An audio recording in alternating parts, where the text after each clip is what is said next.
ഇന്നത്തെ മിനി വ്ളോഗിലേക്ക് എല്ലാവർക്കും സ്വാഗതം. ഇപ്പോൾ രാവിലെ ഞാൻ മിന്നിക്കുട്ടിക്ക് ആദ്യം സ്നാക്സ് ഉണ്ടാക്കി വെച്ചു. നല്ല 2 വീറ്റ് ബ്രെഡ് എടുത്തിട്ടുണ്ട്. അതിൻ്റെ നടുവിലായിട്ട് ഒരു ചെറിയ കഷ്ണം ചോക്ലേറ്റ് വെച്ച് കൊടുക്കുക. അതിൻ്റെ ചുറ്റിലുമായിട്ട് കുറച്ച് പാലൊന്ന് ബ്രഷ് ഉപയോഗിച്ചിട്ട് തേച്ച് കൊടുക്കുക. എന്നിട്ട് അതിൻ്റെ മുകളിലായിട്ട് ഒരു ബ്രെഡ് വെച്ചിട്ട് റൗണ്ടായിട്ട് കട്ട് ചെയ്തെടുക്കുക. ഒരു ഗ്ലാസ് വെച്ചിട്ട് കട്ട് ചെയ്തെടുക്കുകയോ ചെയ്യുക.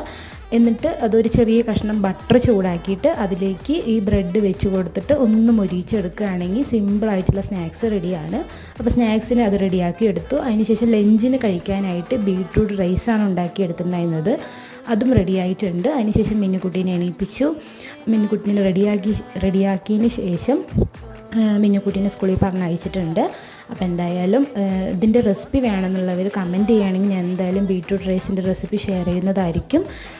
നല്ല അടിപൊളിയായിട്ട് തന്നെ ചോക്ലേറ്റ് റെഡിയായി വന്നിട്ടുണ്ട്. അപ്പോൾ ഇന്നത്തെ മിനി വ്ളോഗ് ഇത്രയേ ഉള്ളൂ. നാളെ മറ്റൊരു മിനി വ്ളോഗുമായി കാണാം. അതുവരെ എല്ലാവരും